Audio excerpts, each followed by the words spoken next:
Hi guys, I can't really say welcome back because I'm so inconsistent with posting that it's embarrassing.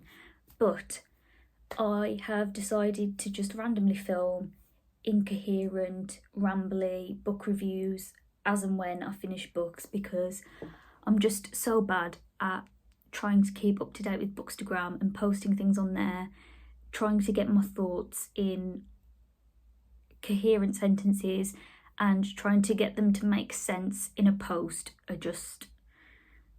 it escapes me. So I just thought it makes sense to film quick, short YouTube videos to review books as and when I have time or I have the urge. I absolutely have the urge to review the book that I'm going to talk about today. It is one of my favourite authors of all time, which I've thankfully discovered through bookstagram. I first heard about Mariana Zapata, hopefully I haven't butchered her name, on bookstagram. I think the first account that I saw posting about her was Jess, which I think Jess's handle is Jess Reads, but I will either put it somewhere or down below. And Jess has been pushing that agenda, and rightfully so. There are no words for just the magic that MZ creates. I am now a recruit on that agenda and I will push it till the day I die. Her books just fill my soul and my heart and drive me crazy, and you need to read them. If you've never read one, you need to pick one up. I just read my third one, which was Kulti, which is what I'll be reviewing today, and I have had some of the biggest book hangovers ever after reading MZ books. The first one I read was The Wall of Winnipeg and Me, which was just exquisite, honestly. Cannot recommend that enough. Then the second one I read was Wait For It, which after Wall, I wasn't really sure I was going to get into anything. I really thought that Wall, surely, that's the peak. I mean, I was about to say it's not. Debatably, it is, but so far from my experience reading her books, they all have their different selling points, and I've enjoyed reading the three that I've read so far so much that I can't at the moment think of how I'd tier them. I want to say that I'd put Kulti at the top, but I've just finished reading that one, so that's what I'm going to chalk that up to. I actually need to catch my breath. Normal people get out of breath doing exercise, and I get out of breath getting too excited about books.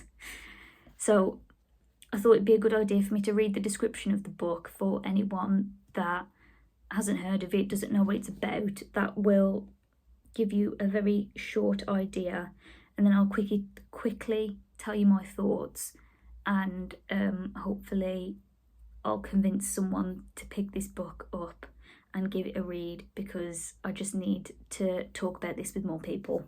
So the description for Kulti, I read it on my Kindle, by the way. I've read all of her books on my Kindle so far, but I am definitely at some point going to collect them in paperback copies because they are some of my favourite books ever.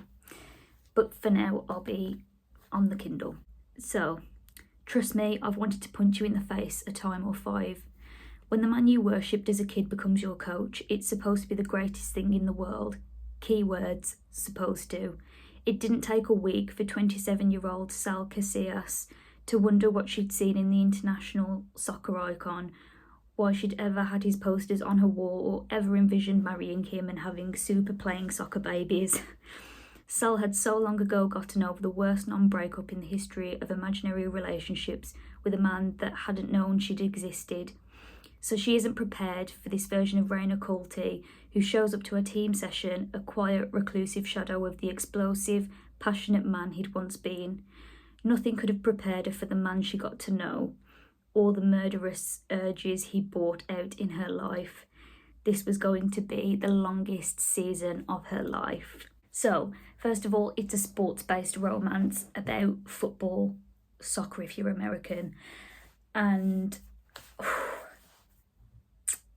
sports romances so far I enjoy. I've only read the off-campus series, and I think this are my only sport romance related books that I've read, but I really recommend those as well if you haven't read that series. The relationship between Sal and Kulti in this book, first of all, it's a slow burn, slow, painful burn that is so worth it.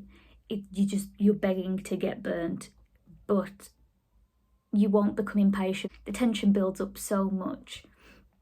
They literally go from strangers to rivals to acquaintances to sort of friends to basically besties. And then they get to the best friend stage, and when they get there, I usually get angry at MZ books when I'm reading them, because I'm like, how can you not see what is right in front of you? I'm like, Sally's so oblivious, bless her little heart. She's so oblivious and naive, and she's not insecure. She's not an insecure character at all. I think she's quite self-assured, but she's also aware that who she is and what she is isn't necessarily up to Kulti's standards that she's sort of made up in her head, but rightfully so. From memory, his ex-wife is a model, or whoever he's dated models, etc. And Sal's a footballer. She is committed to her sport, training, being the best. So therefore, her appearance isn't her main focus, which I love. She just gets it in her head that he would never be attracted to her, which is nonsense. The romance in the book has the forbidden element because Kulti becomes her coach, and in the contract with the team, I don't believe that teammates are supposed to fraternise with the staff, but they don't. However, it's that forbidden romance element of, we're not doing anything, but because I know we're not supposed to, it just helps build so much more tension. Kulti is Sal's ultimate celebrity crush, her idol, her inspiration. She has literally created her career off of wanting to be the greatest, just like he was. She has so much admiration for him, and then she meets him and she's like, oh, I don't think this is the man that I was dreaming of. That's when she first meets him, and to be honest, I agree with Sal. Kulti is like a massive prick. When you start reading the book, when I first started reading it, I was like, I really don't know how MZ is going to make me love this man. His character was he was just a prick. Like, I don't really know how else to say it. However, he really does grow on you as the story develops, and Sal slowly but surely just cracks away at his defences and slowly gets to know him better. The banter between the characters is outstanding. It's so good because they spend so much time being friends and they have a platonic relationship for majority of the time. It's just so wholesome, and those are one of my favourite romance kind of books, is where it is platonic for so long because they're just so happy being friends and being around each other, that just their company and their presence makes each other happy, that they haven't even tapped into the potential of a relationship. Also, out of the three that I've read, this one definitely includes the most spice. I would say MZ books aren't, from my experience, very spicy. They're more slow burn, slow building tension that's created, and then, the stories get where the stories get. But this book was actually spicy, which was nice. It was a nice little change. I wasn't expecting it, to be honest, but that was really nice. Sal and Kulti are so different but similar at the same time. It's easy to see why they're both at each other's throats so often, but they're just so similar. They're both stubborn, hot-headed, they're both competitive, they just want to be the best. They don't really care about conceding for someone else's feelings. It's like, it is what it is, this is the hustle, the game, no prisoners. But there are moments in the book where they do bring out the best in each other. You see it more where Sal is trying to bring out the best in Kulti, or she gives him the benefit of the doubt, but there are moments where you see that side of Kulti that he only wants Sal to know about, and he'll do things for her benefit. And it's just so much wholesomeness. Even though Kulti was a prick, or is a prick really, I've got nothing but respect for Sal in the book, especially towards the first half, because even though she's met her idol, she's starstruck, she's nervous, she doesn't take his shit. She's like, no sir, no ma'am. She ain't having it. She'll put him in his place respectfully when needed. She's just such a wholesome, genuine character. She's so good, she's so kind-hearted, she's so caring for the people in her life. I love the relationship she has with her parents in this book. And I think one of the special relationships in the book actually is the one between her and her father.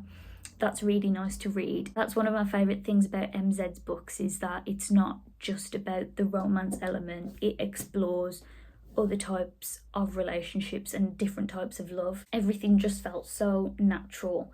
Even all the super uncomfortable bits in the book that you would expect in real life, they were still nice to read because it all built up and then eventually got them to a position where they were both so comfortable that they would just became best friends, and they knew each other so well that they didn't even have to say anything or do anything. It was just looks and body language, and the other person would know how they were feeling. I'm not going to talk about my specific favourite moments and highlights from the book because that would be too spoilery. However, if you have read the book and want to talk about it, please let me know. And if you see this and do read the book, then definitely let me know, because I just want to gush over this book with whoever, whenever. I just loved it. I loved it so much. Every time I read a new MZ book, I struggle to pick what to read next. However, I think I'm going to get slightly better at that, because so far every book outdoes itself.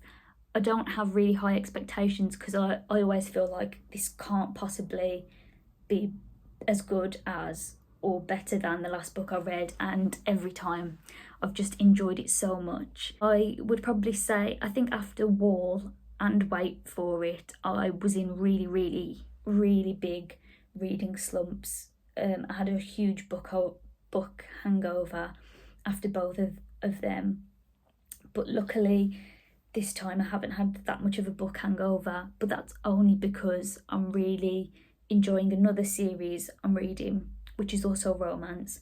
That is the Calloway Sisters and the Addicted series.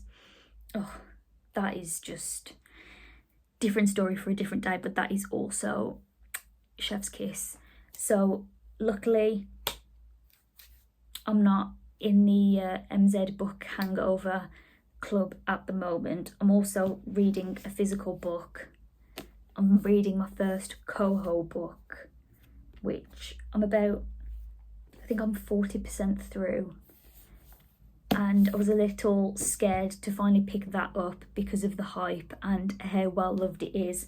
I didn't want it to let me down, but I am enjoying it so far. I hope if you watch this rambly, incoherent, unstructured review that it was okay. Hopefully I've convinced you to either read Kulti or another MZ book, or just dabble if you haven't already. It's so worth it. She is just a wonderful author, storyteller.